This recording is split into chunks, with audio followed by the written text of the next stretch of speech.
never slow up, no I don't take shit. I got no love for the fakeness. If you wanna play tough and wanna hate this, I'll always show up. I don't ever slow up, no I don't take shit. I got no love for the fakeness. If you wanna play tough and wanna hate this, I'll always show up and make a statement. I don't ever slow up, no I don't take shit. I got no love for the fakeness. If you wanna play tough and wanna hate this, I'll always show up and make a statement. Everything I do so instinctive. Good evening, ladies and gentlemen, degenerate sleuths of the night.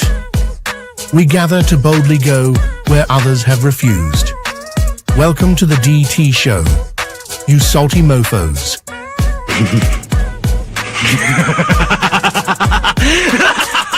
A man accused of killing 4 college students is behind bars, and he has ties to northeastern and central Pennsylvania. State police say 28-year-old Bryan Kohberger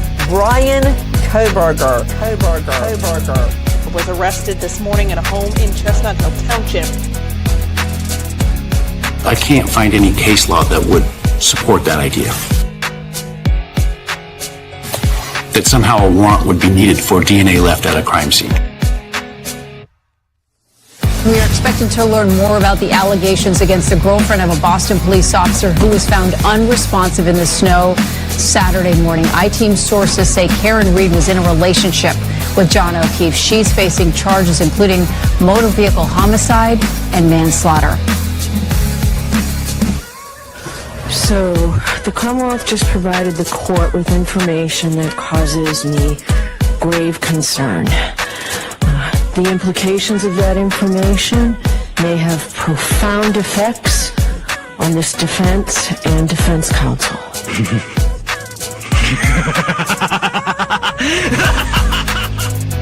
So, get your popcorn ready and your choice of drink. Get your butt on your seat. Like, comment, and subscribe for a treat. Here we go. It's time for the show. The Drunk Turkey Show.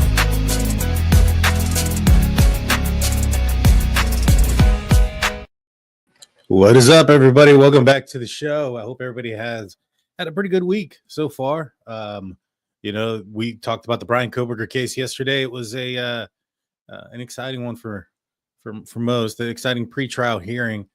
Judge come in, looked very unenthused by the defense's motions, and by all accounts, it seems like that motion to continue is going to get denied by Judge Tripler, and rightfully so. I think, in my opinion, I think it's time for that hearing. But until there's something else that kind of pops up, I know there's been a couple of things that have popped up, and I'll be honest with you guys, I got some breaking news on the case. Some really explosive stuff. I just can't really throw it out there yet. But when I am able to, and when I do, I think you guys are going to be quite shocked.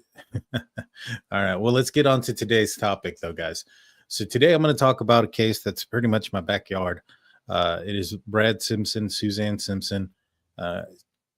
Suzanne Clark Simpson, she was 51 years old. She's mother of 4, successful real estate agent. She lived in the Olmos Park area, which is a wealthy suburb of San Antonio. Well, she went missing. She was last seen on October 6, 2024, after attending a party at the Argyle, I think is what it's called, an exclusive private club in Alamo Heights. Obviously, I'm not privileged to this place. I've never even heard of this place. With her husband, Brad Simpson. And so, and she was reported missing the following day on October 7, 2024. After a neighbor witnessed a physical altercation with her and her husband outside of her home. Despite the extensive searches, her body has not been found. Her husband, Brad, was charged with her murder on November 7th, 2024, based on circumstantial evidence, including her DNA found on a motorized saw. This case has drawn out significant attention due to the couple's prominence in San Antonio. And so today, we're going to get into it. We're going to break it down. And what we're going to look into first and foremost is going to be, let's break down the documents, right? So this is the arrest warrant and affidavit against Brad Simpson. So hit the like button, hit the subscribe button, ring that notification bell. You guys know what to do. We're going to look into this case. We're going to look into where Brad was, what he was doing. We're going to look into location of his vehicle. some of the things that were said. Is there enough evidence here to hold this man for murder? You guys will be the deciding factors of that. All right, without further ado, let's get into it. So this one says here, the victim in the case has been identified as Suzanne Clark Simpson, date of birth June 16, 1973, here in after referred to as the victim. The actor in this case is identified as Brad Chandler Simpson, date of birth December 30th, 1970, here in after referred as to the defendant.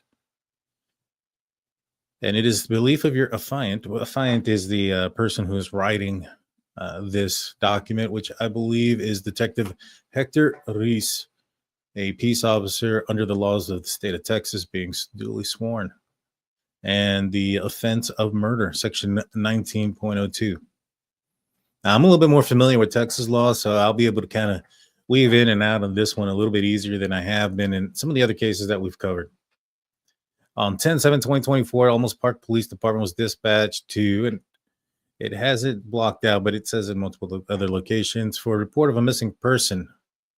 Your fine was assigned to the investigation on 10/8/2024, so the very next day. It is the belief of the affiant that the offense of murder under the Penal Code Section 1902 was committed on or about October 6, 2024 in Olmos Park, Bexar County. So the night of the argument that they had at the nightclub. On 10/7/2024, while off duty, the affiant received a call from Sergeant Melissa Campbell stating that patrol officers were actively working a missing persons case in the Olmos Park, Bexar County, Texas. The affiant was given a brief synopsis of the case, and the affiant notes the defendant lives with his wife, Suzanne Simpson, and two other minor children, ages 5 and 15 years old, at the residence located at 520 East Olmos Drive in Olmos Park, Bexar County, Texas. Okay. The affiant received information from Officer Tubbs that he learned from, and it's redacted, a credible and reliable person that friends of Suzanne Simpson met to discuss the disappearance in the evening of 10/7/2024, and called the defendant, which is Brad Simpson, on 10/7/24 with her concerns that Susan Simpson's disappearance, about Susan's disappearance. The defendant had not yet called police nor 911. The friend informed the defendant that she was going to call the police. The affiant learned from Olmos dispatch that Sonny Woods initially contacted. Well, there it is. Sonny Woods, I guess, is the person who was redacted. Sonny Woods initially contacted police on 10/7/24 at 9:57 p.m. to report that Suzanne Simpson was missing. The affiant later learned that Olmos Police Chief Fidel Villegas, that the defendant called at 10:11 p.m. and left a voicemail for the chief.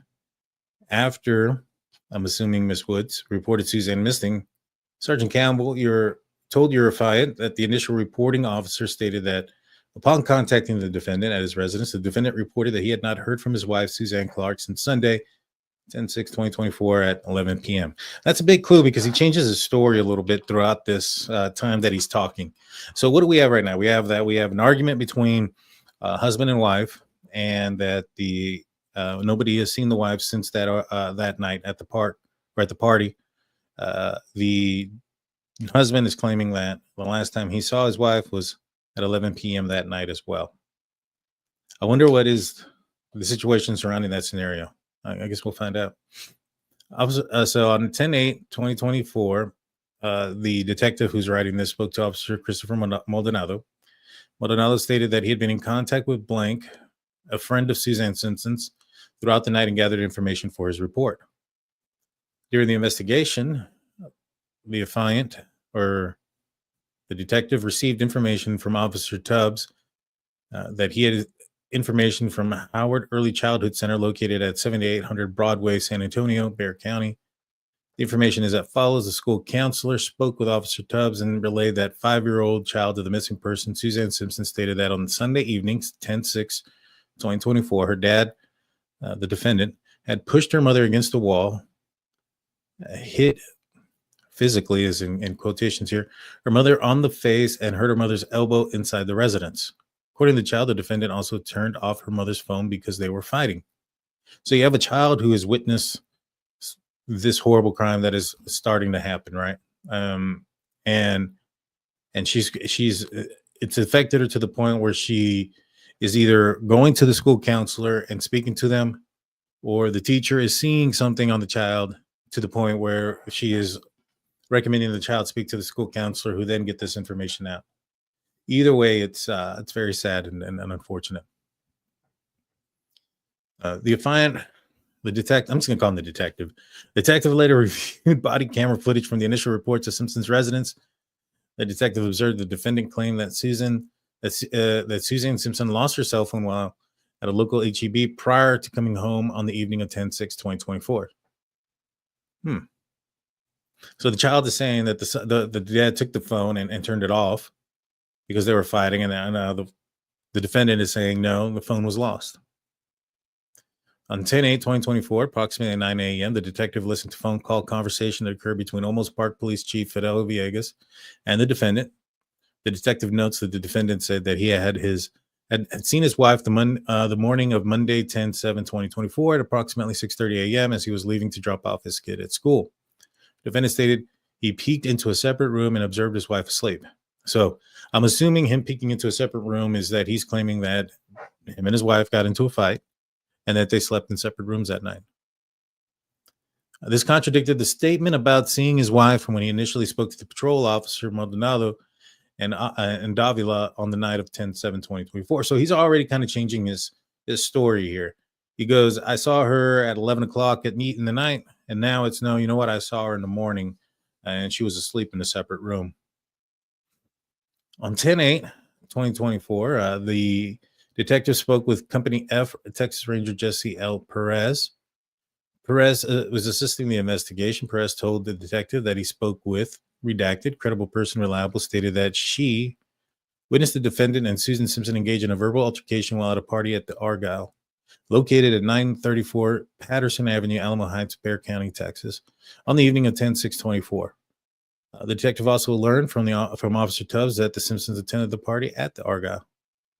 Though interviews and information obtained from other officers, the detective determined that on the evening of 10/6/2024, Suzanne Simpson and her 5-year-old daughter left the party at approximately 8:30 p.m.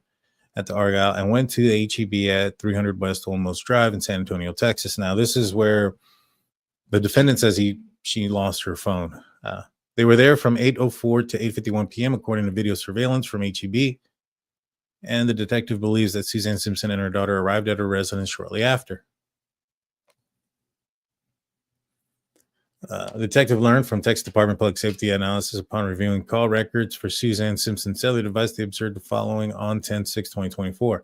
At 9:15, Suzanne called a family friend. So she still had her phone after she left HEB because she called her friend at 9:15. She's already been home.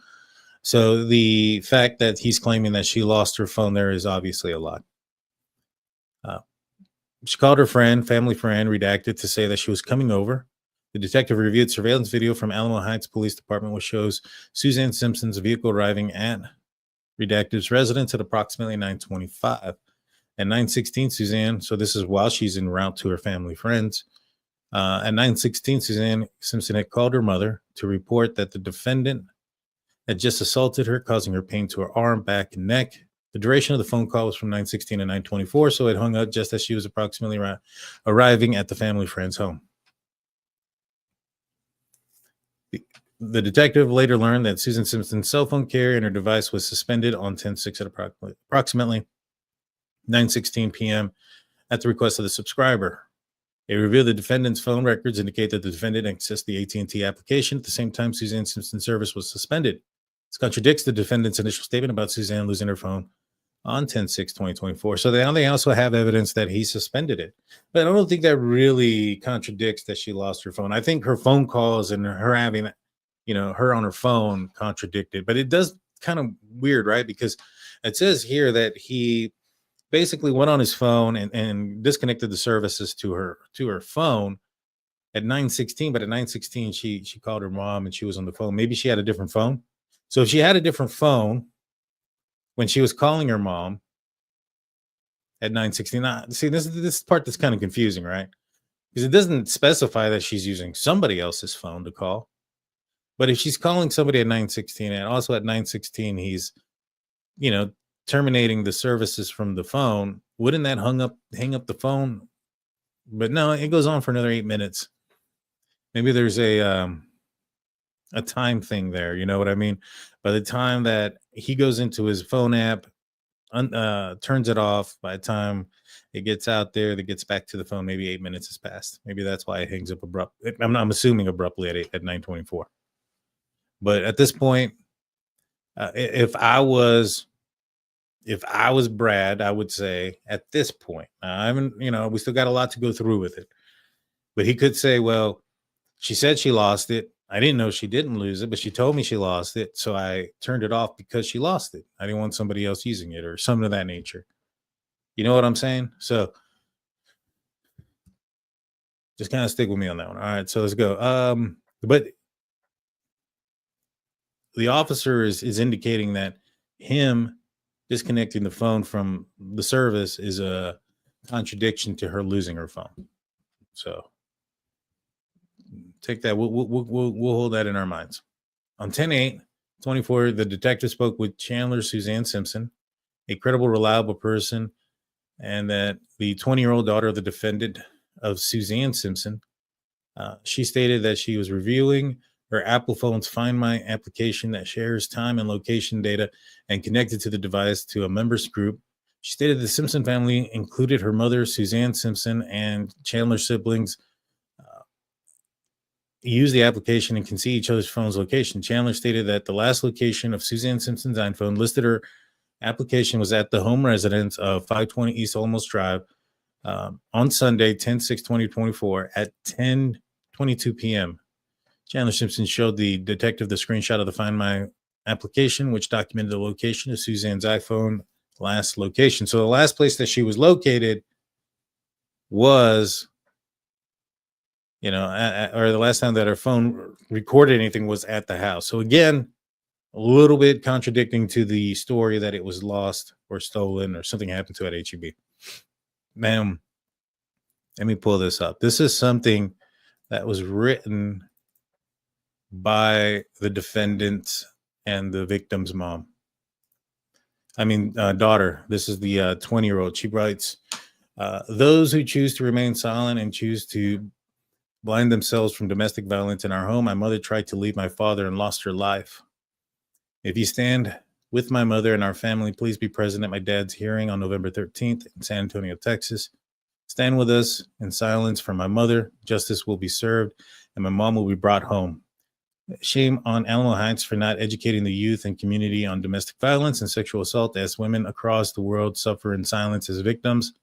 Any woman of the AHHS community that has experienced any kind of verbal, physical, or sexual abuse, this is your time to speak. Be strong like my mother and speak up.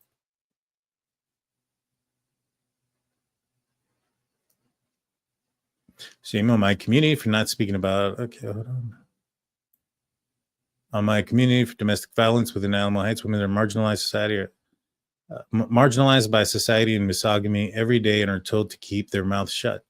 This is a time to speak for my mom, speak for yourself. Your voice will be heard. My mom fought for her life, fought for her family and herself. Our community needs to come forward with strength and bring awareness and change the uplift. Women who brought us life, Suzanne Strong. And so this is from the defendant's own daughter, the victim's also daughter. But this isn't the only family member that has spoken out against the defendant. Defendant's own brother as well has spoken out against the defendant and talked about how he needs to come forward and tell everybody where Suzanne is. So, he really doesn't have anybody in his corner right now at any point. And so, but my belief, the 20-year-old daughter, this is the same daughter who put that powerful message there on Instagram. All right, let's continue. So on 10/8, the detective conducted a non-custodial interview, and it's with somebody who's redacted, who resides at 515 East Olmos Drive, number 2, and directly across the street from the Simpson residence. Your find determined that the witness was found to be credible and reliable on Sunday, 10/6, in the front yard of his residence. Blank stated that he saw the defendant and Susan Simpson physically struggling with each other. He stated that Suzanne Simpson broke free from the defendant's grasp and ran away from the defendant in a westerly direction. Stated the defendant started running after Suzanne Simpson, trying to grab her. Stated he later lost sight of them as they exited his yard. Stated he went inside to get a flashlight and came back outside. He told them he later heard screams coming from the wooded area across from his home. Stated that approximately 1 hour later, he heard the defendant's truck start up and depart the area. Stated he heard the defendant's truck return approximately 1 hour later.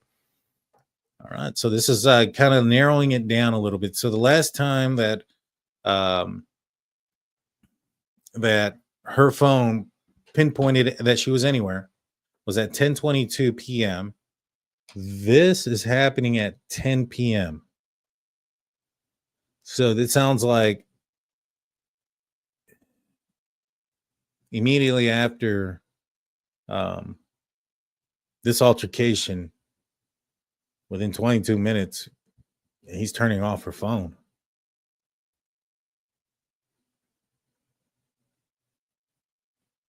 You know what I'm saying? So I'm assuming, and you know, the officers are indicating that they believe that the 6th was the date that this had occurred. This is 10 o'clock at night.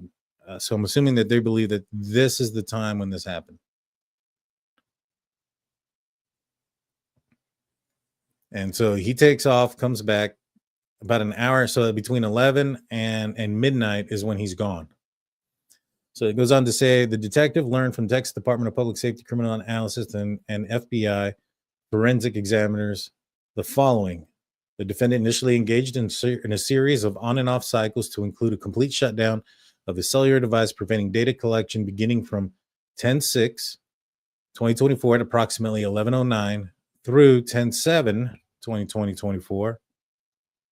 And it doesn't give a time. So he starts manipulating his phone, going back and forth. Now, this trial is in February. I think it's scheduled for February. Now, we're going to find out in a little bit that he destroyed some of his phones and he burned them up. But on those phones are a last will, testament, and I guess like an apology almost to assaulting Suzanne. But he doesn't admit to committing murder or taking her life, just that he assaulted her. To me, those kind of seem like notes to leave behind that he was going to Bryan laundry himself, so to speak. Right? So to me, if you're doing that and you're doing that after the fact, it's almost like it's a crime, a passion, or a crime in the moment, right? Not something that you planned out.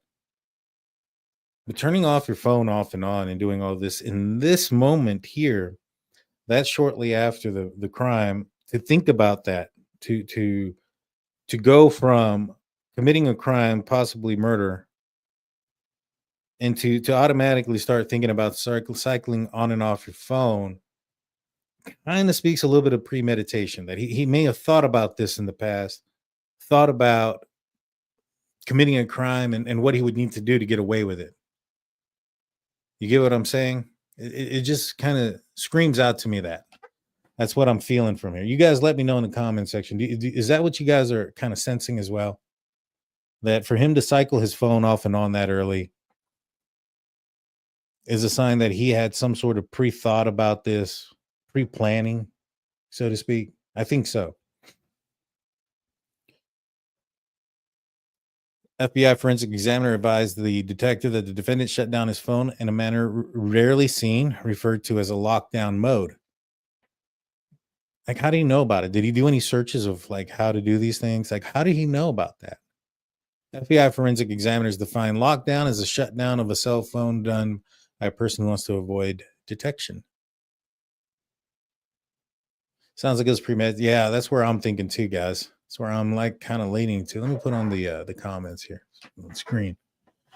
All righty. So on 10/11, the detective learned from Texas Ranger Perez that he obtained and received location data from both the defendant's cell phone and his vehicle, which was a 2019 GMC Sierra. So GMC Sierra is more of your high-tech trucks. You know, it's your upper level, so to speak, of your GM, like for like a Chevy Silverado, it's a GM Sierra, kind of like, you know, your Ford and Lincolns. Your Lincoln is the more luxurious brand. Well, the GMC is going to have more stuff in it, like GPS, navigation, SD cards, all those things. All right, the detective noted that at the same time, that the same vehicle that the defendant was driving during the same frame. Let me rephrase that. The detective noted that this is the same vehicle that the defendant was driving during the same time frame Suzanne Simpson went missing. On that same day of 10/11, the detective learned from Texas Ranger Perez that he obtained a surveillance video from Howard Early Childhood Center located at 7800 Broadway in San Antonio, Texas. A client later reviewed those videos with Texas Ranger Perez and observed that on 10/7/2024 at approximately 7:53 a.m., the defendant's vehicle was observed at school dropping off the 5-year-old daughter. Now, real quick, and I want to go back real fast.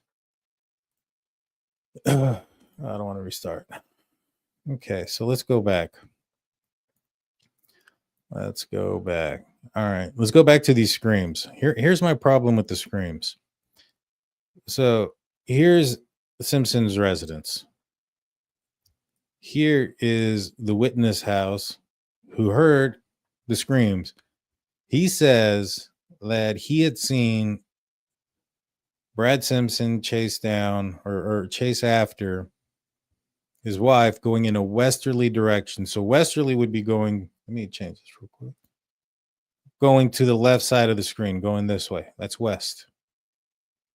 And then he hears screams, though, in the wooded area across the street, which is east. Now, let me pull this up.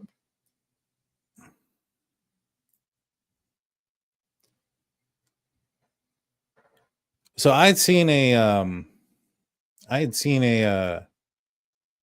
oh gosh, what is it called? I saw a press conference or news clipping that was local. Again, I'm from here. I'm from San Antonio. And so I was watching the local news coverage on it, and they had a press conference. They were talking about the screams and some things that they had found in the neighboring neighborhood where he had heard the screams.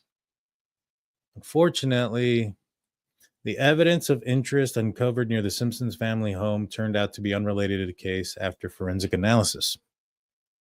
So they had found something that they found interesting in the wooded area where the screams that came. And I could have sworn that they had said that the screams were also unrelated. Now, I can't find that anywhere. I've been looking for it all over the place. I've been looking for it all over, but I cannot find where they say that the screams were unrelated. I know it was on the local news because I remember watching it on my TV. And I tried to research it, and I can't find anything that says that the screams were unrelated. The only thing I can find is that they had some evidence of interest that they found in that wooded area and in the area where they heard the screams, and it ended up being not related to the case. So there you go. I don't know. All right, so he heard the screams. We have him leaving here and arriving at the Howard Early Childhood Center. It's right here. It's this marking here. It's a pretty good distance from the house. Quite a bit of ways. It's 7:53 a.m. And this shrink on me, or was I looking at it this small this whole time? All right. The defendant's vehicle was observed at the school dropping off his 5-year-old daughter. Upon further review of the video, the detective observed the defendant's truck bed area contained at least 2 white trash bags with red strings and what appeared to be a large ice chest. Okay, so at 7 o'clock in the morning or 8 o'clock in the morning, at least 2 bags and what appears to be a large ice chest in the back seat of in the bed of his truck. Okay, on 10/12, the detective learned from Texas Ranger who obtained surveillance footage from HEB located at 300 West Olmos Drive. The Texas Ranger told the detective that the defendant and his truck were observed on surveillance footage. The detective observed that on 10/7 at approximately 12:33, the defendant's truck bed is clear of any cargo at this time besides a large ice chest. So he's seen on video at 12:33 at HEB without anything. Why is he back over here? Why is he on HEB surveillance? And he's in a position where they could get video of what's inside the bed of his truck. There's nothing in there. So this is the HEB. It's at 12:33 a.m., which is a little bit outside of the time that the neighbor said he heard, but witness testimony and stuff like that is not 100% accurate all the time. You know what I'm saying? Like, memory it's real tricky, can be real finicky, so to speak. But this is literally just a few blocks away. Okay, let's go back.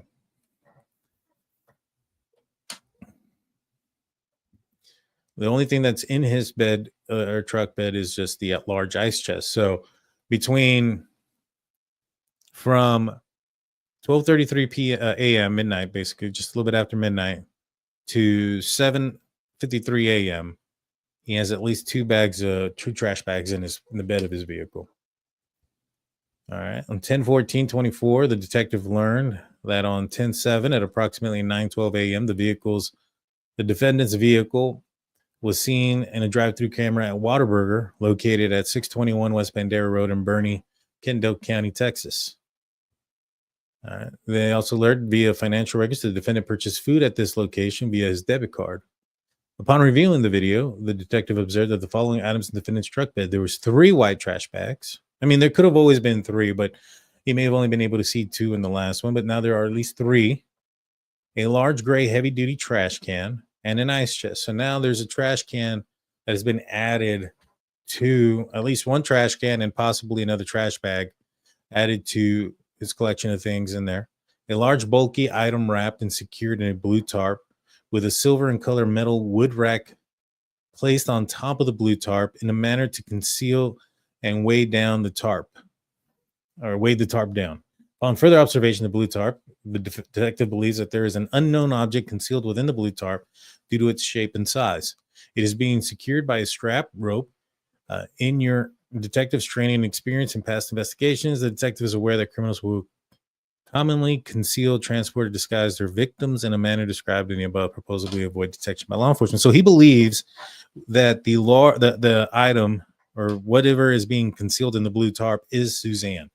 Based on what he just said, he thinks that that's who is in that tarp, and he's driving around. I mean, this is October, so I'm trying to remember. I mean, it was probably 80s, outside around that time, here in Texas, if not a little bit colder. But he's just driving around. Now, the blue tarp wasn't there when he dropped off his daughter, so he must have gone back home, picked up the tarp and the other stuff, or gone back somewhere to pick up the tarp and stuff, and then is now at a Whataburger, which, let's go pull this up. So this is where his residence is. This is where his kid is. However, there wasn't the anything, there wasn't a blue tarp or anything. So he must have gone back somewhere, wherever the blue tarp and stuff was. I'm going to assume it's back to his house. And then by 9 o'clock, he's way up here in Bernie at a Whataburger right here. Now, from the children's place, it's about 31 miles. It's a little bit further from their house. It's probably about a 45-minute drive. So, I mean, he went straight from dropping off his kid at 8 o'clock to go home, to go back. And let me tell you something, guys, about I-10 heading this direction at about 9 o'clock in the morning, especially around this time, because construction was horrible in October around this time. That's an hour drive. So he went straight, picked up whatever, picked up the blue stuff, the blue tarp and all that other stuff, and then went directly to Whataburger after that, or directly to it was 98 average for October. Yeah, it sounds about right. It gets hot down here, guys. That's why I want to get out of here. And then he's seen at a Home Depot about, 30 minutes later, 35 minutes later. So he's at the Whataburger, and then there are 3 white bags. So we went through everything there. Then based on cell phone geolocation data, shows the defendant at or near the Home Depot. Ranger Perez viewed surveillance from 10/7/24 to 9:53, capturing the defendant purchasing 2 bags of quickgrete cement and an orange Home Depot construction bucket with a lid, a box of 32-count heavy-duty trash bags, 1 bottle of 3-ounce Clorox disinfectant spray, and insect repellent. The detective learned that the defendant purchased these items via cash. The detective later observed a copy of a Home Depot receipt and documented the purchase of these items by the defendant. So, some bags of concrete. Now, 2 bags of concrete really isn't going to be a lot if you're trying to like hold down a body per se somewhere, right? Like if you're trying to hold a body underwater, I don't think 2 bags of concrete and a construction bucket are going to do it, especially not for long. I mean, you might be able to put, let's just say, like a leg or both legs in the bucket, fill it up with concrete, toss it into the water. As the body decomposes, it won't take much or long before it separates from that bucket.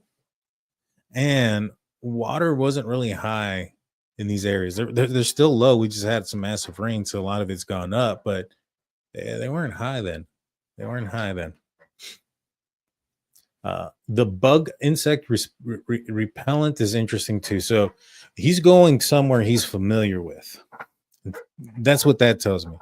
He's going somewhere he's familiar with, and that the place that he's familiar with, he knows that there's insects. Now, you can get insects anywhere, 100%, but most of the time, insects need to drink water and things like that. So you would expect them to be somewhat close to some sort of body of water, whether it be a creek, a river, a lake, still like a pond. There you go. Those type of things. You would say that it has to be somewhere near water, because insects need to drink water. They don't fly far away from that. All right. And he bought 1 bottle of 30-ounce Clorox disinfectant spray. So that tells me he didn't make much of a mess. Right? Now, I know that they found a reciprocal saw with Suzanne's DNA on it. And we'll get into that. We'll get into that when we get there. All righty. So, all right. The detective learned from Texas Ranger, with the assistance of FBI, they located an unknown male in the Home Depot parking lot that was observed speaking with the defendant prior to his purchase on 10/7/24. The unknown male, identified as redacted. The detective learned that during the interview with the redacted that he confirmed the defendant randomly came up to him in the parking lot and asked for directions to the nearest dump and burning. The detective learned that from the Texas Rangers that redacted provided directions to Kendall County solid waste site located at 46 Spanish Pass Road, Bernie, Kendall County, Texas, using redacted cellular device and not the defendant's cellular device. The detective notes that during this time, the defendant intentionally shuts off his cellular device. The defendant learned that the Texas Department of Public Safety criminal analysis that the defendant's vehicle was captured via a license plate reader at 10:07 a.m. after Home Depot transaction. The detective observed the photograph, which clearly shows the same items observed in the Whataburger surveillance camera from different vantage points. So he was there for a minute at Whataburger and at Home Depot, and he went inside and he just left the body outside in the bed, just wrapped in a tarp. If that was a body. I'm skeptical, guys, about the body being in the tarp, to be honest with you. But it's possible. I mean, it's possible. It's just real ballsy if it's true. The detective learned from the Texas Department, because I would think that if you had something like that, you're putting that in the inside of the car. But what could be under the tarp, right? If it's bulky, We know they found a reciprocal saw. There's a bulky, at least something that you could think would be the size of a human on there for the detective to think that it's Suzanne. What could it be? I mean, it could definitely be her. I just feel that that's something you'd probably put inside of the truck, don't you think? It's kind of ballsy. Real ballsy.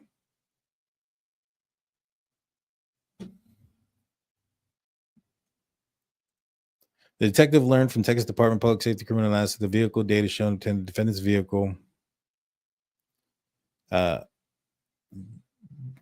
that the defendant's vehicle captured in his vehicle on 10/7/24 near the Kendall Solid Waste site located at 46 Spanish Pass Road. The detective learned that the surveillance video from a nearby business in the area waste site captured the defendant's vehicle driving away from the waste site. So he went there. Now, there was a lot of officers doing a lot of things at this waste site. There was a lot of searches going on, and they never found anything. They didn't find anything, from my understanding, at the searches of the waste site. Detective learned from Texas Ranger Perez that the defendant's vehicle was later observed at a Valero Stripes gas station located at Johns Road on 3701 Frontage Road in Bernie, Kendall County at 11:15 a.m. So this is the gas station he was at 11:15 a.m. And here's the solid waste place. So he did go there. He went way up north, and then he was coming back. And you guys will notice that there's Burning Lake right here too. He's coming back, and he stops at a gas station on his way back from the waste place.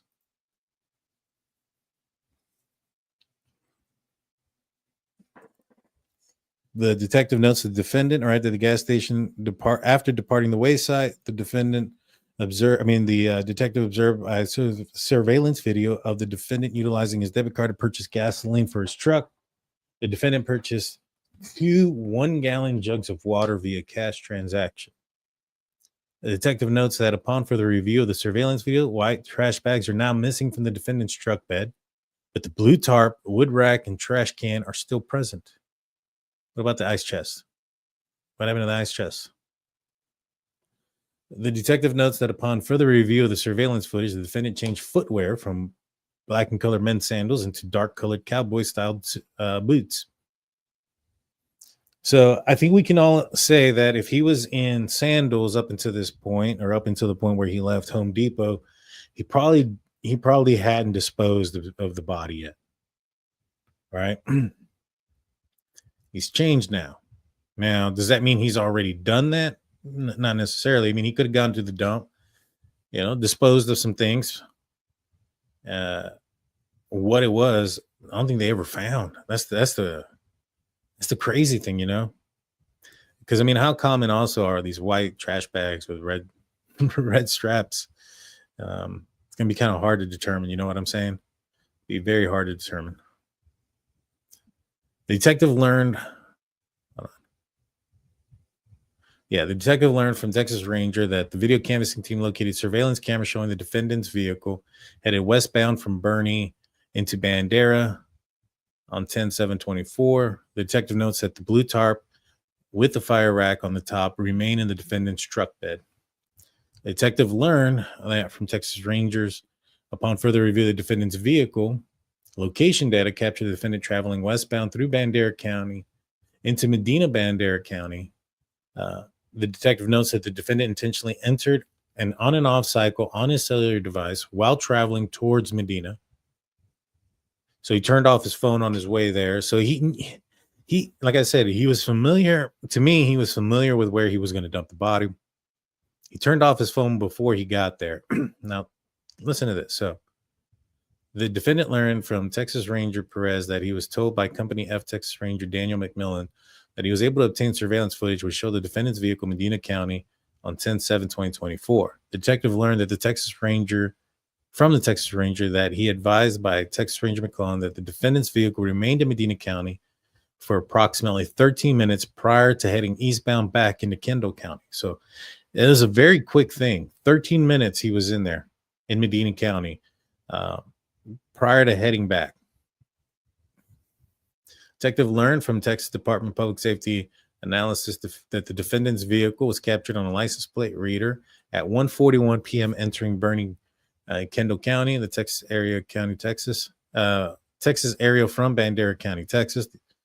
The detective notes that upon further observation that the blue tarp is no longer visible and the firewood rack is now repositioned within the truck bed. So in those 13 minutes is when the blue tarp goes out. It's missing. Now, if this was in fact Suzanne Simpson, 13 minutes is quick, guys. That's pretty fast to dispose of a body. Yeah, it's not a lot of time to dig.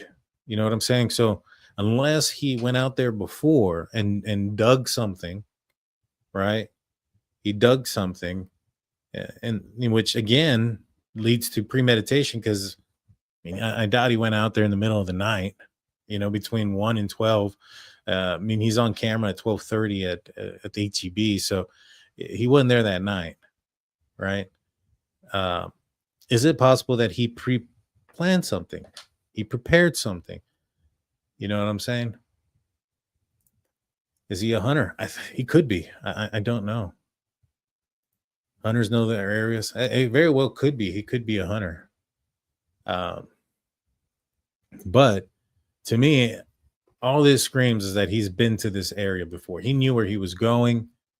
And it doesn't sound like he ever went back. So my assumption is that there's a good chance that she's still out there.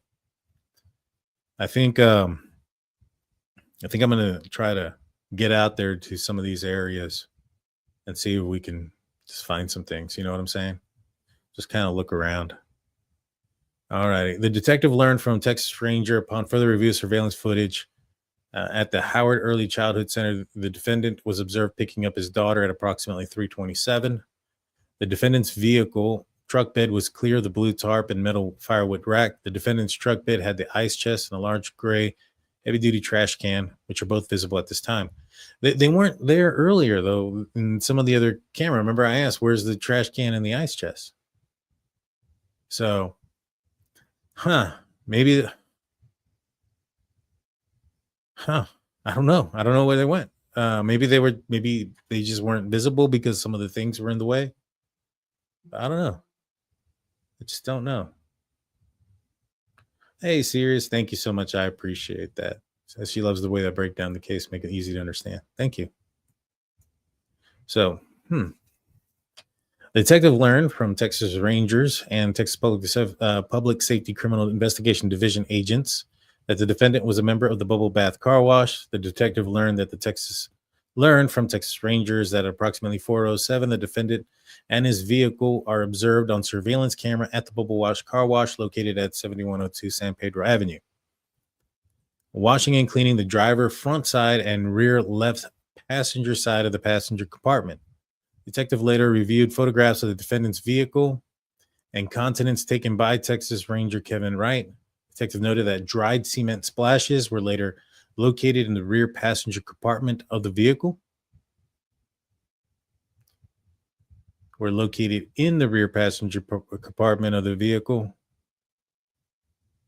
include the truck bed. Okay. The detective also observed a photograph that showed 30-ounce Clorox bottle located within the rear passenger compartment of the vehicle. So I'm assuming that the splash there of cement. See, and this is what I'm thinking, right? So it sounds like you have cement on the passenger side, outside splash near the door, and also on the bed. You also have the Clorox wipes on the passenger side. So it sounds like to me that the body was probably inside the passenger side back seat, and he had her there and prepared whatever it was. Let's just say what I was thinking, maybe putting her legs in a cement bucket, because that bucket's missing too, the Home Depot one.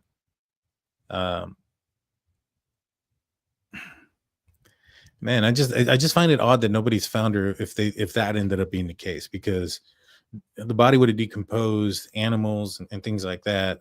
It got really dry. I mean, we had a really, really bad drought until recently.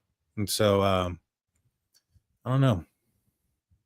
But it sounds like everything happened right there. Like he was doing everything within that area, that general area. So he went to the passenger side of the vehicle, opened the door probably, and was working right there. The detective also observed photograph 30 ounce within the rear passenger compartment of the vehicle. The bed truck contained only the ice chest with no other items that were observed in the previous surveillance videos. On 10/10, the detective and Sergeant McCampbell and the Company F Texas Ranger Christopher Temez conducted a non-custodial interview of James Vale Cotter.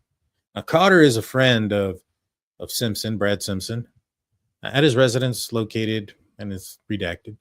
Detective later observed text messages on Cotter's cell phone capturing the following communication. On 10/8, so this is the day after the disappearance, at 4:35 p.m., the defendant texted Cotter, "If you're in Bandera, haul your ass and meet me at your house." "I don't have much time," Cotter responded. "I don't have much time." Then Cotter responded, "I will be there in 40 minutes. So I don't have much time. So I think he knew that they were probably on to him.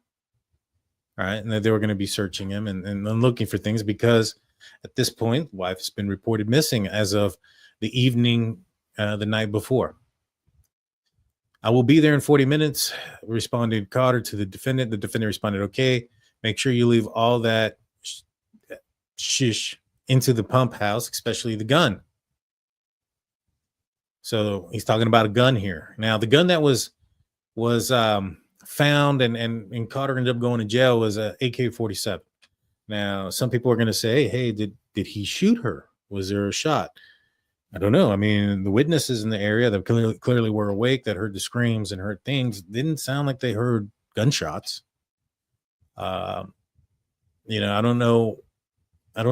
But is it possible, just kind of thinking about it, is it possible that this guy's like, "Hey, my wife's missing. They're looking for her. They're going to be, shaking me down. I have an illegal gun. I have an AK-47 fully automatic weapon. It's illegal. They find it.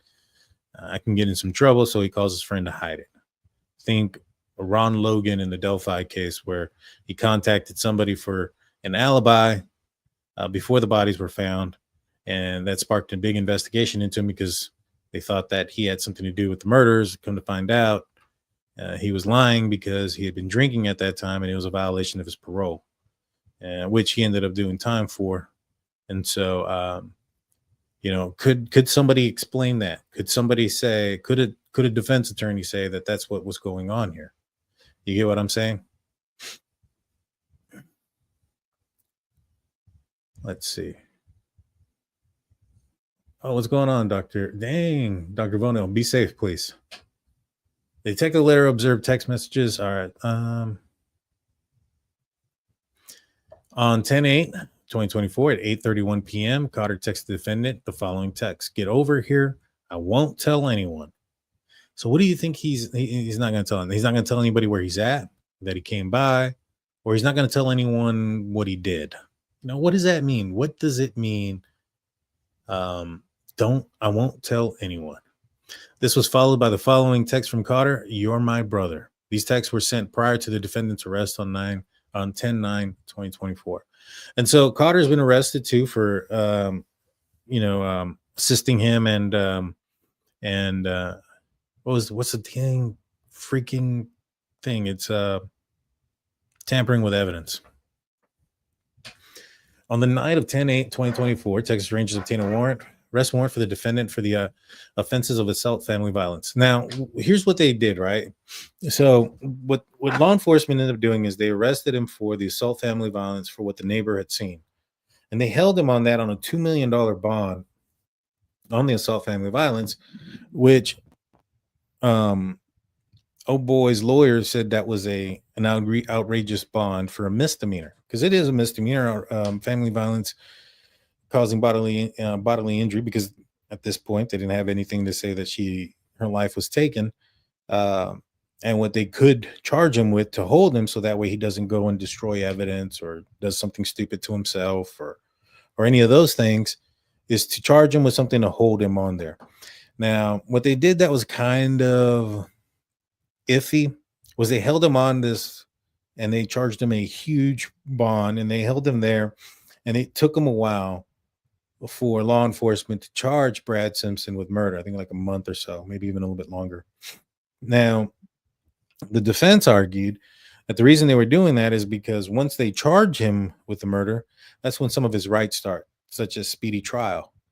And the defense believes that there's not enough evidence in here, and they want this to go to court and go to trial already, because in a situation like this, and I'll be honest, I think for the defense in this case, I think that's probably their best bet, is to go to trial first, because it does sound like there's a lot of key information and evidence that's missing.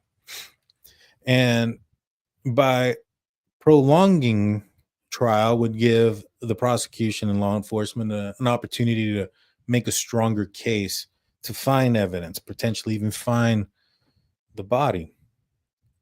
And so it appears that they were wanting to go to trial quickly. They wanted the speedy trial thing. And his defense attorney was arguing that by holding him on misdemeanor charges with such a high bond was an attempt to hold him without, giving him his rights to bond on the actual real charge that they were going to end up charging him. Which it only took a month before they did. I think if they would have taken a little bit longer, I think they probably have a point. If they took 3-4 months to charge the guy, I would say, yeah, you got a point, because that's already would have been, I'll be honest, I don't know what the time frame is for speedy trial in Texas. If somebody wants to look that up for me, that'd be great. But I don't know, how long, it's supposed to take. I know in Idaho, 6 months. I don't know if it's the same thing in Texas, but if it was 6 months, the speedy trial, thing, well, if they waited 3-4 months, I mean, that's over half of what the speedy trial would have been. So I think they would have, something to stand on there, but it being a month, I don't really think so. I don't. Let's see. Show us what? All right, let's see. On the night of 10/28, Ranger Perez obtained an arrest warrant for the defendant for family violence, assault, family violence, and unlawful restraint. The detective learned from the Texas Rangers that they had arrested the defendant in Kendall County for his active warrants in the early morning hours of Wednesday, October 9, 2024. The detective learned from the Texas Ranger that the defendant did not appear surprised by the timing of his arrest, nor did the defendant question why he was being arrested. They learned from the Ranger that he conducted a custodial interview of the defendant and observed numerous lacerations and bruises on the defendant's hands and arms. So he had defense wounds on his hands and arms. I mean, that's a huge clue, right? Now, to me, this is an indication that it was probably strangulation, to have numerous of lacerations and bruises and things like that on your arm. If I had to make a guess based on that description of what the defense wounds probably were on his arm, or what it sounds like the defense wounds on his arm, I would say manual strangulation would have been is probably what occurred. And I have a few reasons behind it. Like, the reason being is, if he would have chased her down and when she screamed, he hit her with a rock or a stone or shot her or something like that, there would be blood evidence. There would be gunpowder residue in that area. There would be blood splatter, those type of things. And none of that was found anywhere.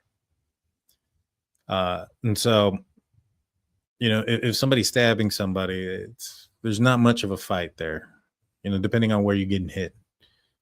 To have multiple lacerations and bruises on his arms means that somebody fought back, somebody scratched, and that's usually typically like if somebody has you like this.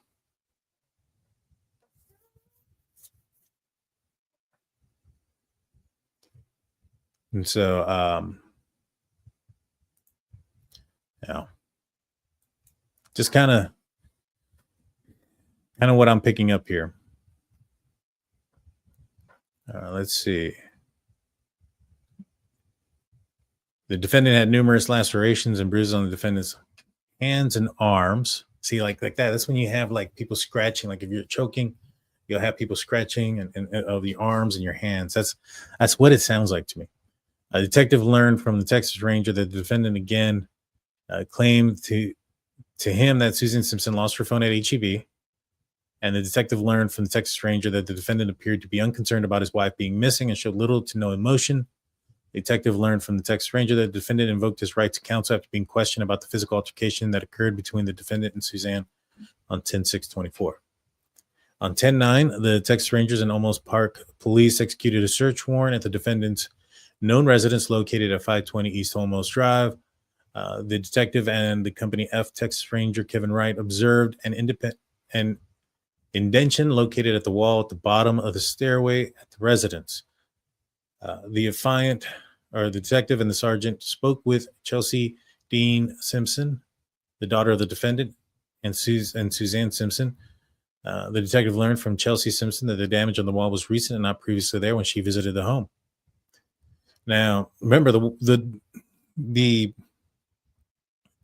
5-year-old said that he had seen her dad push her up against the wall. So this might be the wall that has the damage.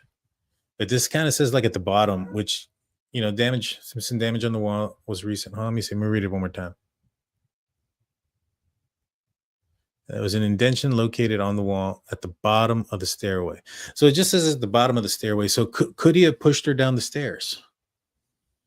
Could that have been, what happened? But we also have to remember that the 5-year-old said that Brad had pushed his mom up, her mom up against the wall, hurt her elbow and hit her in the face. So could that push up against the wall have been what caused the indentation? If somebody got pushed and they go down the stairs, that usually builds up some force, and more than an indentation will happen. Walls are, I don't know what type of wall it is, but most of them are made out of like not particle board, sheetrock. Very thin stuff. So I don't know. Give me 1 second. Thought I was going to sneeze. My bad. Alrighty. The detective learned from Chelsea Simpson the damage on the wall was recent, not previously there when she visited the home. The detective later interviewed the Simpsons' housekeeper, who confirmed to the detective that she worked at the Simpsons' residence, that she last worked at the Simpson residence on 10/7. So the day that she goes missing, the day that all this stuff is happening, the housekeeper's working there. So obviously, whatever would have happened, if something happened, there would have had to have been a cleanup and out of the house before the housekeeper got there.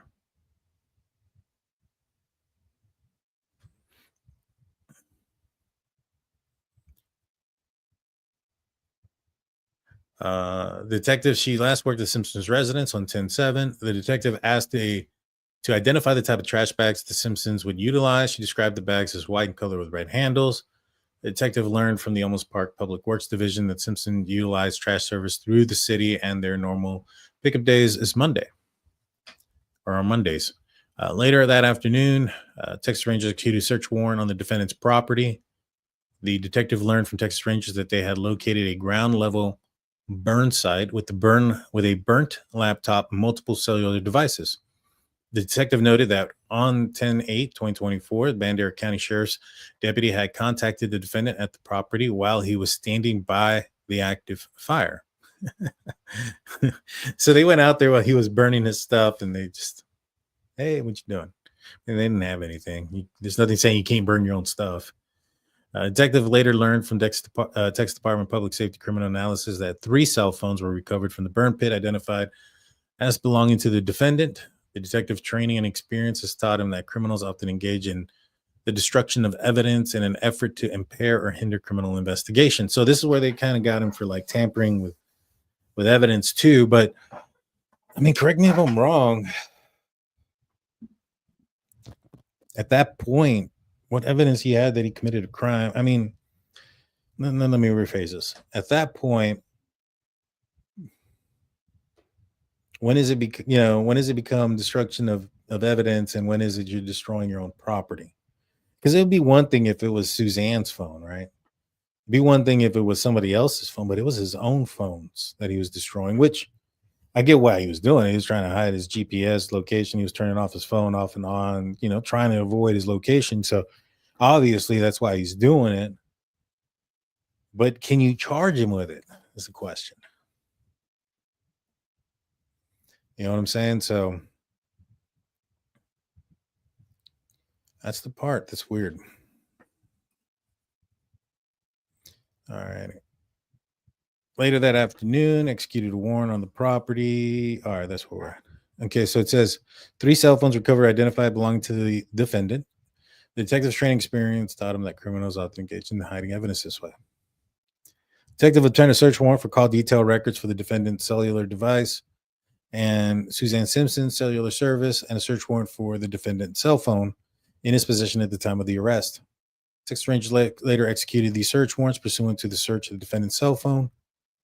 A detective learned from the Texas Department of Public Safety and Analysis and FBI examiners that they had located 2 notes within the listed device that were titled "This Next Life" and "Last Will and Testament," apologizing for physically assaulting Suzanne Simpson one time in August of 2023, and again on the previous Sunday night, 10/6/2024.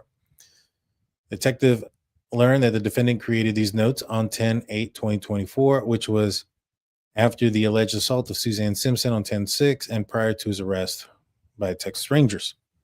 So last will, testament, and the next life notes on 10/8 after this, it kind of sounds like he's about to off himself. You know what I'm saying?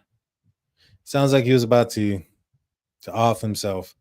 Now, I think it would have been obviously better evidence if it was more than just physically assaulting is what he had admitted to on those notes. Had he gone in there and said, I'm admitting to this crime. I mean, here's the thing, right? I mean, a defense attorney is going to come in and say, this guy had every intent, his intention here at this time was to take his own life. And, while his intention was that, he's writing a confession of what he did commit. And in this confession is not taking the life of somebody. And so, him just, admitting these things and him destroying his own phones. I mean, that's shady as they look. How much weight can you really put into them without, you get what I'm saying? It's just kind of, yeah, I'm hoping they find some more concrete stuff. On 10/10, the defendant's vehicle was identified. The detective learned that during the vehicle search, Texas Rangers identified stains that tested presumptively positive for blood. Detective later learned from Bexar County Criminal Investigation Laboratory that the blood evidence belonged to the defendant. See, that's another thing, man. Like, why? Like if that would have belonged to Suzanne, that's a pretty slam dunk thing there. But it belonged to the defendant. I think a criminal defense attorney can explain that. He cut himself a number of ways. Detective learned from Texas Ranger Perez that on 10/23 interviewed a Frost Bank employee who's Suzanne Simpson's personal banker. Detective learned from the Texas Ranger that the banker disclosed that Suzanne Simpson made an outcry of being physically abused to the defendant and that the defendant would commonly take her cell phone away. Texas Ranger told Perez that the Texas Ranger Perez told the detective that the Frost banker advised him that Suzanne told her the defendant would tell their children that she had lost her phone after the defendant took it from her. Texas Ranger told your detective that they told him that Suzanne Simpson advised her that if she went missing to look for her in a lake. So obviously there was a lot of fear here. A lot of fear. She outcried. There was a lot of, physical abuse is what it sounds like. And it sounds like she was in fear of her life to the point where she went missing to go look for her in a lake. I mean, that's a big clue. That's a big clue against him. But I wonder why she said that, like to go look for her in the lake. I wonder if he ever made any comments or things that would make her believe that that would be the place to go look for.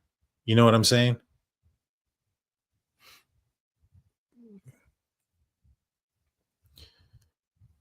Blank was Suzanne Simpson's personal banker over the past financial year.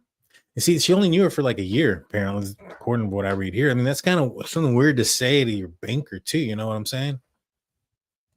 I wonder why.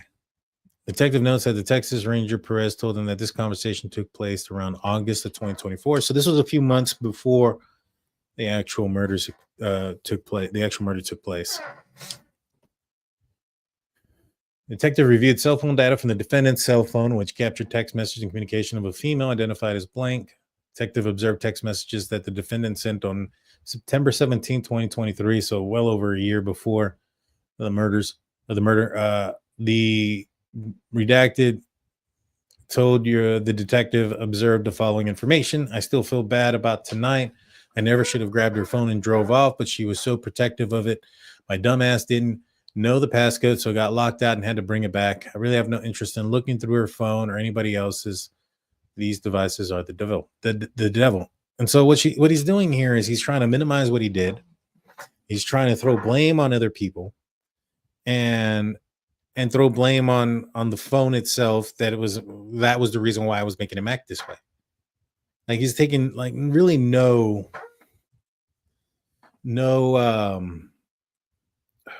consequence, or he's not admitting to his behavior. So I still feel bad about tonight. I should have never grabbed your phone. I think that's probably the most accountability that he put. I should have never grabbed your phone and drove off.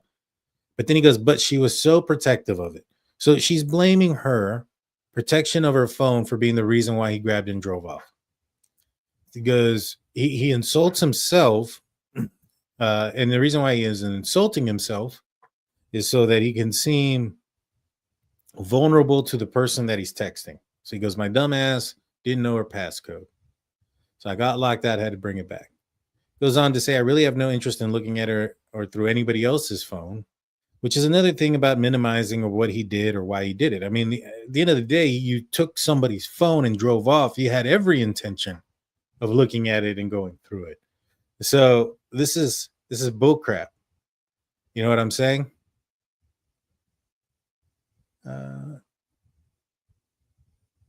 Let's see. Tough to realize other cases in UFOs will never develop traction. No, Karen. Well, Karen Reed that case is over with. Why are you coming in here crying about it? All right, let's continue. I still feel so. To me, this tells me that, like I said, this guy's trying to minimize what he did. This guy is trying to, have somebody believe in him, somebody who tell him it's okay, to side with him, those type of things. You get what I'm saying? This is all this is. A detective requested that the Texas Rangers interview blank at her residence in Longview, Texas. Detective spoke with Company B, Texas Ranger Golden, who conducted interviews on redacted at approximately 6:04. So they go and talk to this lady that the Brad Simpson was talking to and saying these things. Detective learned that blank told Rangers that Suzanne Simpson was aware that the defendant would track her and that the defendant was extremely jealous. You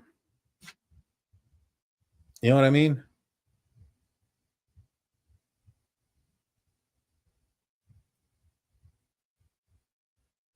Know what I mean? Oh, I just got to do this. All right. On 2024, Olmos Park police. Well, you know what? Hold on. So the friend even knew how jealous that this person was and that he would track her.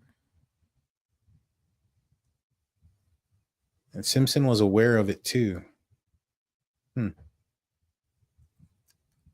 On 10/23/24, Olmos Park Police and Texas Rangers conducted a subsequent search warrant at the Simpson residence, which learned from Texas Ranger Perez that he located a bag of quick rate cement. So remember, he bought 2 bags, so he only used 1 bag of cement and a box of heavy-duty black trash bags and a gray heavy-duty trash can and the metal frame wood rack. So they found all the stuff that was inside the back of his truck Detective was advised by Texas Ranger Perez that the box of trash bags contained only 28 bags out of 32 total trash bags. Defendant has been incarcerated since 10/9/24. So as you can see,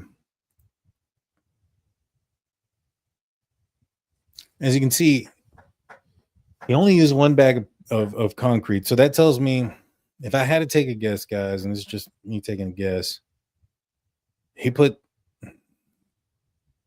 something in that orange bucket and filled it up with concrete, whether it's a body part or tools that he used during the crime. I don't know. I struggle with the tools in the crime because they found the reciprocal saw that he threw away that had her DNA on it.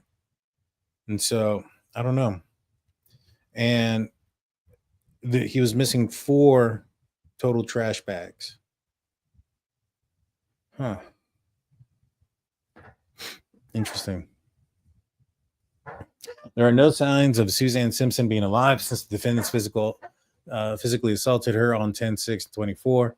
Has been verified by Suzanne Simpson's phone records, financial records, family, friends, and coworkers. The detective is aware that no credible tips or information were obtained from the active Texas Clear Alert, and law enforcement has been unable to locate Suzanne Simpson after a large amount of search efforts. Family and friends and coworkers agree that the victim would never willingly abandon her children. So these are the reasons why they believe that she is gone, right? Because they don't have a body. And I'm not sure they have a crime scene. Like, where did this happen? So I'll be honest. I think this is going to be a very difficult case to prosecute. 100% honest with you guys on that one. I think it's going to be a difficult case to prosecute. There are no signs of Suzanne Simpson being alive since the defendant physically assaulted her on 10/6/24. Has been verified with Suzanne Simpson's cell phone records, financial records, family, friends, and coworkers. Detective is aware that no credible tips or information obtained by. Sorry about that. I already read all that. Your detective submits probable cause to believe the defendant intentionally knowingly caused the death of Suzanne Clark Simpson. Facts in the affidavit come from personal observations by training, experience, and information obtained by officers. The detective is intended to show that there's sufficient probable cause for the requested search warrant. It's not set forth in this manner. Now, is this the one? All right, so here's the more recent document real quick. Suzanne Simpson's DNA found onto a saw that her husband attempted to hide, sources say. Suzanne Simpson has not been found nearly 2 months after she was reported missing. So this was, December or so. This was 2 months after she was reported missing. It says here, sources have told KSAT Thursday that law enforcement officials told Suzanne Simpson's family that her DNA was found on a reciprocating saw that Brad Simpson allegedly tried to conceal. This comes 2 days after Brad Simpson was indicted on multiple charges, including murder.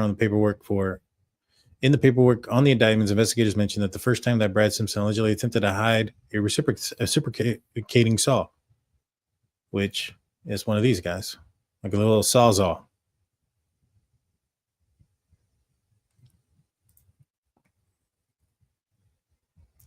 This comes 2 days after Brad Simpson was indicted on multiple charges, including murder. In the paperwork for the indictments, investigators mentioned for the first time allegedly hide the reciprocating saw. The tool is a handheld electrical saw that can be used for various applications. Simpson was initially arrested on October 9th on charges of assault, family violence, and unlawful restraint of his wife, Suzanne Clark Simpson, who disappeared on October 6th. The indictment came Tuesday, and he's facing the following charges according to the records: murder to the first degree, tampering with evidence and the intent to impair human corpse, tampering with fabricating physical evidence with the intent to impair, prohibited weapons. Camille Mangio, a friend of Suzanne Simpson, sent KSAT the following statement in regards to her new details that have arrived this week. Suzanne was such a kind person, loving human being, great friend, and a wonderful, loving mother. We're all devastated and will never recover from her death. No one who ever loved her will. There will never be closure, just a new way of trying to figure out how to live with the grief that our beautiful Suzanne was murdered by someone who she loved and trusted. I will spend the rest of my life wondering what I missed and how I could have been a better friend. Suzanne, carefree, happy way of living life, and will be an inspiration to all of us as we move forward. Brad Simpson's case has been transferred to the 437th District Court and will now be presided by Judge Joel Perez. Judge Viela Mesa is leaving the 4th District Court, so the case has been passed to Judge Perez. Simpson's court date is on Monday. So they found this, and where they found it at was on the 700 block of East Turbo. Let me find it. Which is weird, right? Because this is where he lives. Right. So where his kid goes. They found it over here, like in this random area. They found the reciprocating saw, random area in a dumpster. I wonder how they found it. You know, I just wish that they had some more information about it, as far as like how they found it. But here's what we know, though, right? So let's kind of break everything down. So they don't have a body. They have him going in a bunch of different places, and he spent 13 minutes in Medina County. And in these 13 minutes out here in Medina County, blue tarp disappears, which is believed, you know, by the officer that Suzanne is in. So it's kind of focused to this area of Medina County. And the thing is, there's like a river right here, Medina River. But I don't know if Medina River was high at all then.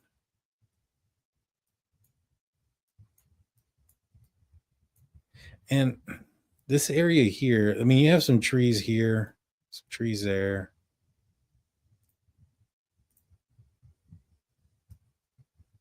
You know, this is coming in from Kendall County into Medina. It's not a very big place, guys. Medina is very small.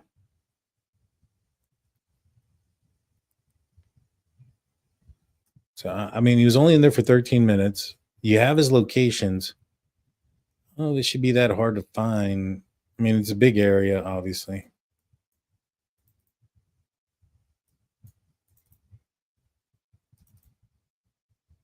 But you see, like, this is the water that's there.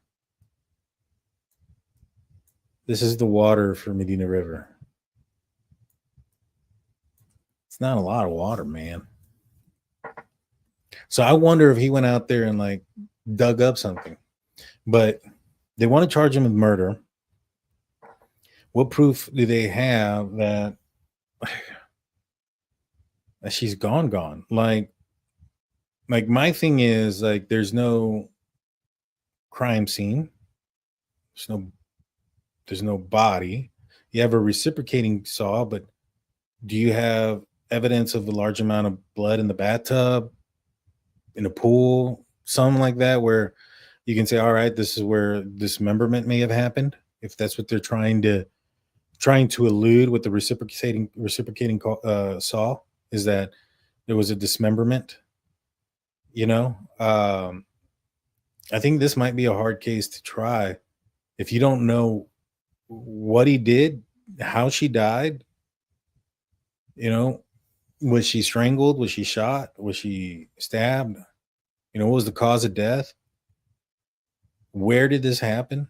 Like, it'd be different, like, if they went into his basement. I don't know if he has a basement or not, but if they went into his basement and, you know, they put a UV light and there's a large amount of blood on the floor, and it comes back as Susan's. You got your crime scene. You got your location or your dismemberment location. You got something there. I don't see that in this one.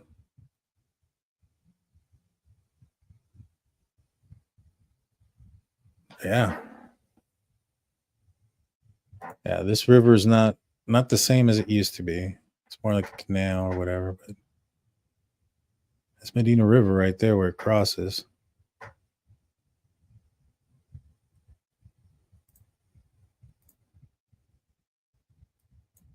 Let's see if I can find another spot where it crosses. Right here. See? Now, there would be a lot of bugs out here. What, in my opinion, and look, man, there's a lot of rock too. I mean, this stuff here isn't easy to dig. Like, there is nothing but rock out underneath here. So it ain't gonna be something in 13 minutes. So if he would have dug something, If he would have dug something, he would have had to have done it beforehand. So it was like super premeditated, right? Like he had, he let's just say he's jealous, right? So maybe he's suspicious of his wife, and he's thought for a while that he's had enough, and he's pre-planned some of these things. That's a possibility, but I don't know.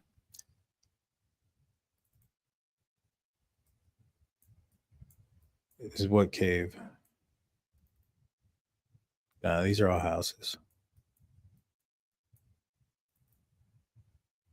I've gone fishing down Medina River. There's some parts where it used to be kind of high. Now it might be. We've had I think we got hit with like 9 inches of rain in 2 days. So it might be back, but this area too, it's a little. I mean, there's probably like 200 people that live here, 300 people. It's not that big. So you're probably not seeing a lot of like cameras and security systems and things of that nature in this area too. Make it much more difficult.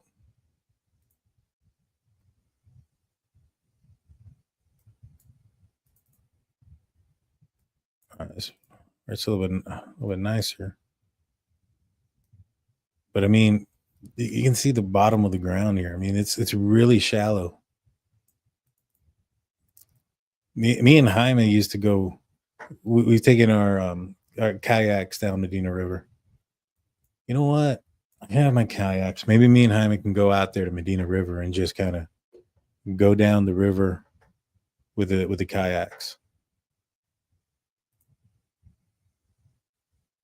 Our reservoir went from 8 feet low to less than a foot in the last month. Jeez, that's scary.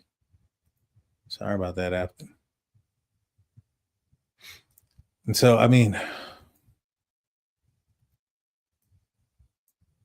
I guess in this, you might be able to do some digging.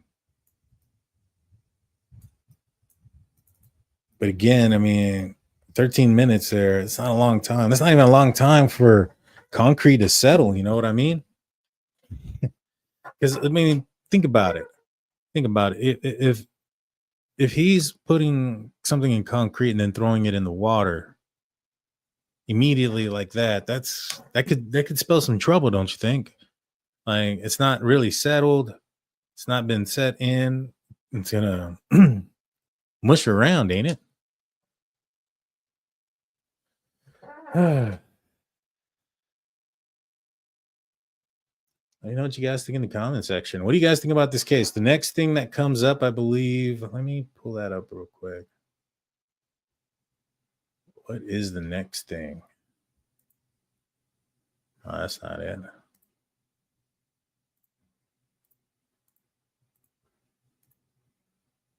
I don't remember, but they have a hearing set up. I think it's supposed to start on February. I'll be covering this case, guys. This is going to be the next one that I'm going to go through the entire hearing. They have not found her.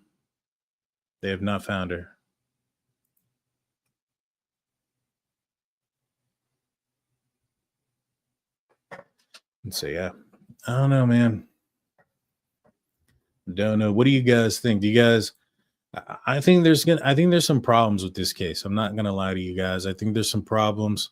Mainly the problem that I'm struggling with more than anything is the fact that, do they have enough to actually get a conviction here?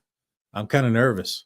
So the next significant development in the Suzanne Simpson murder case is that there will be a deadline on evidence submission, but that was already on June 9th. So on June 9th, there was a deadline for evidence submission by Judge Joel Perez. He ordered the Texas Rangers and Olmos Park Police to submit all certified evidence by August 1st, 2025 to meet the discovery demands of Brad Simpson's defense team. This includes any evidence presented to the Bexar County Grand Jury, which must be produced in the camera review by the court trial date. Brad Simpson's trial is scheduled to begin February 12th, 2026. Though this date could be subject to change depending on the progress of the evidence review and any additional motions filed by the defense or prosecution, ongoing defense motions. The defense, led by attorney Stephen Gilmore, has been actively challenging the murder indictment, arguing parts are vague, and motion to quash the indictment has been denied as of April 22nd, 2025. But the defense continues to seek holes in the prosecution's evidence trove, which includes up to 6 terabytes of data. Further hearings on the evidence, which 6 terabytes of data, they have his phone, they have surveillance that we've talked about. So, knowing from the Bryan Kohberger case, we can probably figure out what a lot of that terabyte stuff is. You know what I'm saying? All I know about this case is that it's too close to home for you and your wife. Oh yeah. No, this one is very close to home. I've been to Medina Lake so many times. I've gone fishing there. I don't know how many times. Swimming. They've done a numerous amount of searches. I don't know what searches they've done in Medina. I know that they've done some searches at the waste out there in Bernie, where they tracked this vehicle at the first time. And from what I know is they didn't find anything, but I don't know. I mean, they may have found something and just not put it out there. You know what I'm saying? They found her no, they didn't. I don't think they found her in September. Suzanne Simpson, she's not been found. Or is that somebody different? All right. Further hearings on evidence and motions could be scheduled before trial. They couldn't have been in September. She went missing in October. Anyways, further hearings, evidence, and motions could be scheduled before trial, though no specific dates beyond August 1st. Evidence deadlines are confirmed. Custody and gag order. A custody hearing for the Simpsons children has been noted in a gag order issued on December 10th, 2024. Now, I do know that the son has been asking to speak with his dad. I think the son is the 15-year-old, if I'm correct. And there's been some custody things, and Simpson wants to be able to speak with his son. Now, we saw what the daughter said about him. The son may be trying to get to him so that he can try to get him to say where his mom is. You know what I'm saying? But that's something that has been going on, that the son has been wanting to talk with the dad. Oh, you're talking about something else, Unravel. I apologize. All righty. On December, remains in place, limiting the public statements and family. So the gag order that was issued on December 10th remains in place, limiting the public statements of the family and friends of witnesses. This may restrict further public updates until significant court proceedings occur. So there you go, guys. Oh, you know what? I wanted to bring up one more thing. This will probably be the last thing that we'll. This is a witness. Neighbor talks about Suzanne Simpson and her friend. I knew them socially from different charity events and just socially and school events. And they're a very nice family. How crazy was it to hear that she went missing and now there's a murder charge out for? I couldn't believe she went missing. She was one of the sweetest people I've ever met. Just a wonderful mother, just soft spoken. When I heard that she was missing, I was in complete shock, and I never ever would have suspected. I didn't know her that well to know the ins and outs of her relationship with her husband, but I mean, just from knowing the family, I would have never ever imagined something like this. And seeing the house being empty, is that a new wave of emotions? Yeah, it's just so sad. I'm sad for the family. I'm sad for the children. And like I said, I know somebody that lived in this house, that grew up in this house, and says they had very abusive, bad memories in the house. So, what are the emotions that are being brought up by watching all the personal belongings getting taken out of that? it's just incredibly sad. It makes me sad for the children that they've lost a mother and a father, and this is going to be with them for the rest of their lives. And I grieve for their lost childhoods and just for everyone. From someone that lives in the neighborhood, do these many cars usually drive by the street? These many cars do not ever drive by this street. This is a pretty quiet street. I mean, it is a main thoroughfare but it's not this busy, no. Do you think that people are driving by to see what's going on? I think people are driving by to see what's going on. I also think that there's a lot of people like me that we just are driving by just to pray for her and just pick up on her energy, and just we're all trying to deal with it in our own way. I think we all loved her. Everybody loved her. She was very loved. Okay, is there anything else you want to add? I would like to tell the children, I know this is going to be hard for you to deal with, and it's going to be something you're going to have to deal with for the rest of your life.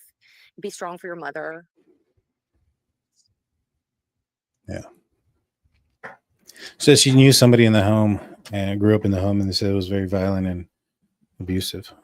Sounds like it's probably the 20-year-old daughter who spoke out, I would say, is probably who she's referring to. But yeah.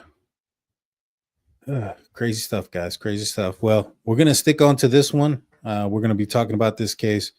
I may even go to the trial for this one in February, given that it's literally in my backyard. But I'm going to actually go out to Medina and see if I can, see what we can find, man. I mean, what was missing is an orange Home Depot bucket. That should stick out a little bit. I'll get on my drone and fly it up high, see if we could see something, those type of things. But guys, thank you guys for being here and for the conversation tonight. You guys were amazing. Hit the like button, hit the subscribe button, ring that notification bell. You guys know what to do. I'll be back on probably tomorrow.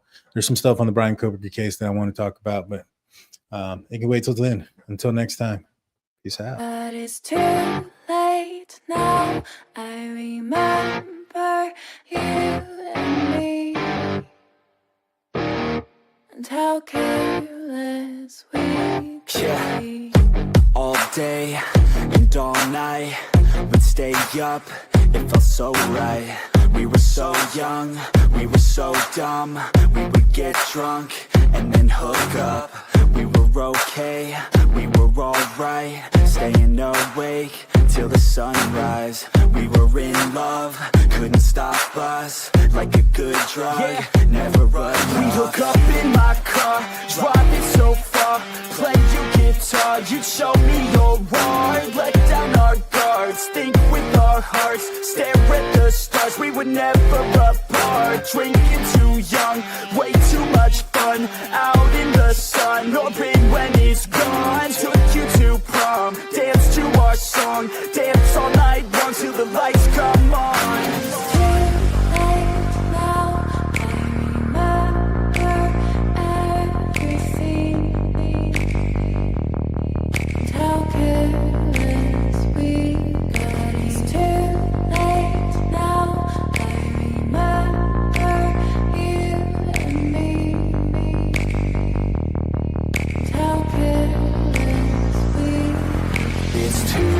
Late now, I remember everything, and how careless we could be, and how careless